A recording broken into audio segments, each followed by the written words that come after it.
അർജുൻ മാത്രമല്ല, ഒന്നിലേറെ പരുന്തുകളെയാണ് ഇപ്പോൾ മീററ്റിൽ നമ്മൾ പരിശീലിപ്പിച്ചെടുക്കുന്നത്. ഒപ്പം നായ്ക്കുട്ടികളെയും പരിശീലിപ്പിക്കുന്നുണ്ട്. ഇവിടെ പരുന്തുകളെ കൂടാതെ ഞാൻ പറഞ്ഞ പോലെ നായ്ക്കുട്ടികളുണ്ട്. ഗ്രേറ്റ് സ്വിസ് മൗണ്ടൻ എന്ന് പറയുന്ന ഒരു ഇനം, ബെൽജിയൻ മലിനോയിസ് ആ ബ്രീഡുണ്ട്, ജർമ്മൻ ഷെപ്പേർഡ് ഉണ്ട്, ലാബ്രഡോർ റിട്രീവേഴ്സ് ഉണ്ട്. അതുപോലെ തന്നെ ഇൻഡിജീനസ് ആയിട്ടുള്ള കർണാടകയിലെ പ്രാദേശിക നായ് ബ്രീഡായ മൂഡ് ഹോൾ ഹൗൺസ് ഉണ്ട്. വളരെ ഇൻ്റലിജൻ്റ് ആയ ഒരു തമിഴ്നാട് ബ്രീഡുണ്ട്, ചിപ്പിപ്പെരായി. അതേപോലെ രാജപാളയം, കൊമ്പൈ, ഹിമാലയത്തിൽ കാണുന്ന ബക്രാവൽ, കോക്കർ സ്പാനിയൽ, ഇങ്ങനെയുള്ള പല ഇനം നായ്ക്കുട്ടികളെയാണ് ഇപ്പോൾ ആർമിയിൽ പരിശീലിപ്പിക്കുന്നത്. നമസ്കാരം, അജയ്സ് പ്രസിൻ്റെ പുതിയൊരു വീഡിയോയിലേക്ക് എല്ലാവർക്കും സ്വാഗതം. Welcome to Ajay's press. Here what we do is express. ശത്രുക്കളുടെ ഡ്രോണുകളെ കണ്ടെത്താനും അവയെ നിശേഷം നശിപ്പിക്കുവാനും നമുക്കിപ്പോൾ ആകാശ് തീർ ഉണ്ട്. ആകാശ് തീറിനെ കുറിച്ച് ഞാൻ നേരത്തെ ഒരു വീഡിയോ ചെയ്തിരുന്നു.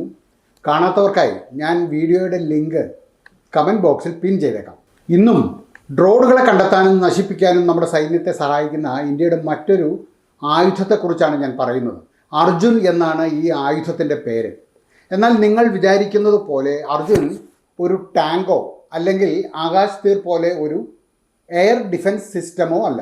പിന്നെയോ, അർജുൻ ഇന്ത്യൻ സൈന്യത്തിൻ്റെ അഭിമാനമായ ഒരു കൈറ്റ് അഥവാ പരുന്താണ്.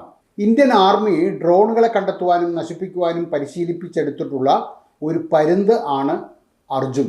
മഹാഭാരതത്തിലെ അർജുനനെ പോലെയാണ് ഈ അർജുനനും.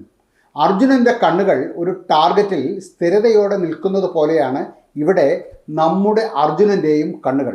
തൻ്റെ ഹാൻഡ്ലറിൻ്റെ കയ്യിൽ നിന്നും ഒരു വെടിയുണ്ട പോലെ കുതിച്ച് ഉയർന്നു പറന്ന് തൻ്റെ ശത്രുവിൻ്റെ മേലേക്ക് അർജുൻ ചാടി വീഴുന്നു. ആ ശത്രു ഒരു ക്വാഡ് കോപ്റ്റർ ഡ്രോണാണ്. പിന്നെ ആ ഡ്രോണിൻ്റെ അന്ത്യമാണ് നമ്മൾ കാണുന്നത്.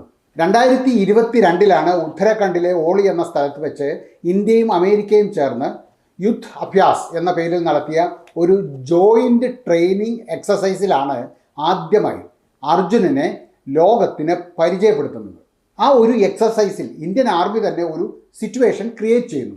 അർജുൻ എന്ന പരുന്തിനെയും ഒരു നായയെയുമാണ് ഇതിനായി ഇവർ ഉപയോഗിച്ചത്. നായ്ക്കുട്ടി ഒരു ഡ്രോണിൻ്റെ ശബ്ദം അകലെ നിന്ന് തന്നെ കേൾക്കുന്ന മാത്രയിൽ ആർമിയെ കുരച്ച് അലേർട്ട് ചെയ്യുന്നു. അപ്പോൾ തന്നെ പറന്നുയരുന്ന പരുന്ത് നമ്മുടെ അർജുൻ ഡ്രോണിൻ്റെ ലൊക്കേഷൻ കണ്ടെത്തുകയും അതിനെ ആകാശത്ത് വെച്ച് തന്നെ നശിപ്പിച്ച് കളയുകയും ചെയ്യുന്നു. A kite and trained drone killer, this is Arjun. It unveiled its brigade during a training exercise with US troops in Oli, Uttarakhand, India in 2002. Throughout the training, the majestic birds with razor-sharp talons descended down the runways. Let's take a closer look at Arjun. In order for the Indian forces to keep track of its activities, it is outfitted with a camera, which costs only $80.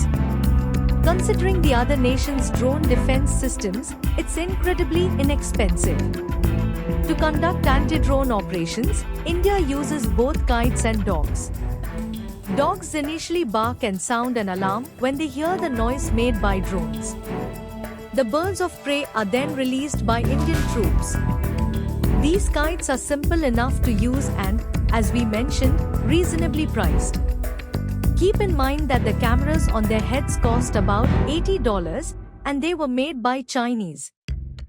Someone else is responsible for covering all R&D and manufacturing expenses.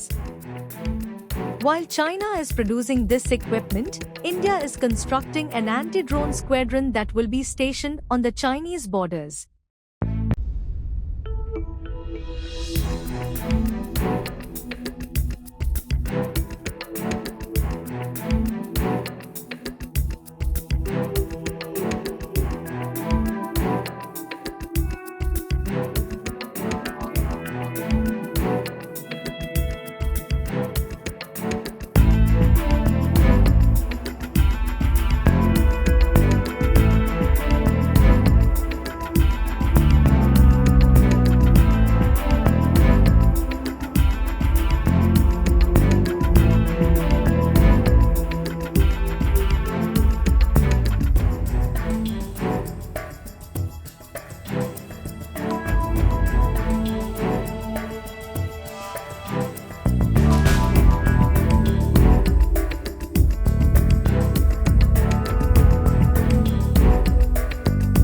2020 India ഇങ്ങനെ കൈറ്റ്സിനെ പരിശീലിപ്പിക്കുന്ന project ആരംഭിച്ചത്. ആർമിയുടെ മീററ്റിലുള്ള remote and veterinary core സെൻ്ററിലാണ് പക്ഷികളെയും നായ്ക്കുട്ടികളെയും പരിശീലിപ്പിക്കുന്നത്. അവിടെ പറന്നു നടക്കുന്ന പക്ഷി ഒരു സൈനികൻ്റെ അതേ അവധാനതയോടെ തലയിൽ ഒരു ചെറിയ ക്യാമറയുമായി അവൻ്റെ ചുറ്റുമുള്ള എല്ലായിടവും നിരീക്ഷിച്ചു കൊണ്ടേയിരിക്കുന്നു. ക്യാമറകൾ അത് വീഡിയോ റെക്കോർഡ് ചെയ്യുന്നതിനും സർവെയിലൻസിനുമാണ്. $80 ഈ ക്യാമറകളുടെ വില. ചൈനയാണ് ഈ ക്യാമറയുടെ നിർമ്മാതാക്കൾ. ചൈന നിർമ്മിക്കുന്ന അതേ ക്യാമറകൾ തന്നെ ചൈനയുടെ അതിർത്തി നിരീക്ഷിക്കുവാൻ നമ്മൾ ഉപയോഗിക്കുന്നു. എന്തൊരു വിരോധാഭാസമാണ് ഇവിടെ എന്ന് കൂടി നിങ്ങൾ ഓർക്കണം. കുറേ കാലമായി അതിർത്തിയിൽ ജമ്മു കാശ്മീരിലും പഞ്ചാബിലുമെല്ലാം പാകിസ്ഥാനിൽ നിന്നും വരുന്ന ഡ്രോണുകൾ മയക്കുമരുന്നുകളും തോക്കുകളും അതേപോലെ പണവും അവിടങ്ങളിൽ ഇട്ടിട്ട് പോകാറുണ്ടായിരുന്നു.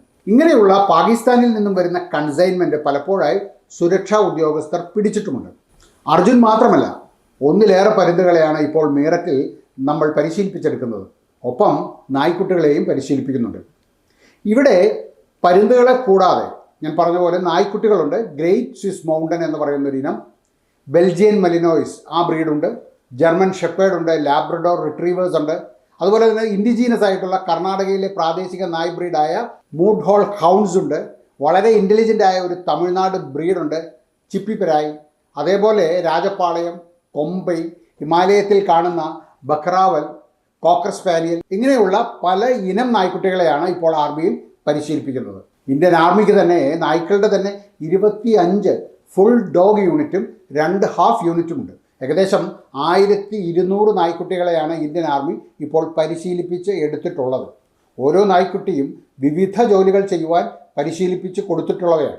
ഗാർഡ് ഡ്യൂട്ടി ചെയ്യുന്നവയുണ്ട്, പെട്രോളിംഗ് ഡ്യൂട്ടി ചെയ്യുന്നവയുണ്ട്, IED ഉൾപ്പെടെയുള്ള സ്ഫോടക വസ്തുക്കൾ കണ്ടുപിടിക്കുന്ന നായ്ക്കുട്ടികളുണ്ട്, മൈൻ ഡിറ്റക്റ്റ് ചെയ്യുന്ന നായ്ക്കുട്ടികളുണ്ട്, മയക്കുമരുന്ന് ഉൾപ്പെടെയുള്ള കോൺട്രാബാൻഡ് സാധനങ്ങൾ കണ്ടുപിടിക്കുവാൻ ശേഷിയുള്ള നായ്ക്കുട്ടികൾ, പൊട്ടൻഷ്യൽ ടാർഗറ്റുകൾ അറ്റാക്ക് ചെയ്യുവാൻ ശേഷിയുള്ള നായ്ക്കുട്ടികൾ, അതേപോലെ തന്നെ ഡ്രോൺ ഡിറ്റക്റ്റ് ചെയ്യുവാനും ക്രിമിനലുകളെയും ടെററിസ്റ്റുകളെയും കണ്ടെത്തുവാനും പരിശീലനം സിദ്ധിച്ചിട്ടുള്ള നായ്ക്കുട്ടികളുമുണ്ട് ഇവരുടെ കൂട്ടത്തിൽ. ഓരോ നായ്ക്കുട്ടിക്കും ഓരോ ഹാൻഡ്ലേഴ്സാണ് ഉള്ളത്. ഇതാണ് അർജുനെയും നായ്ക്കുട്ടികളെയും പറ്റിയുള്ള വിശേഷങ്ങൾ. ഈ വീഡിയോ നിങ്ങൾക്ക് ഇഷ്ടമായിട്ടുണ്ടെങ്കിൽ മറ്റുള്ളവർ കൂടി ഒന്ന് ഷെയർ ചെയ്ത് കൊടുക്കുക. എല്ലാവർക്കും നല്ലൊരു ദിവസം ആശംസിക്കുന്നു. നന്ദി, നമസ്കാരം.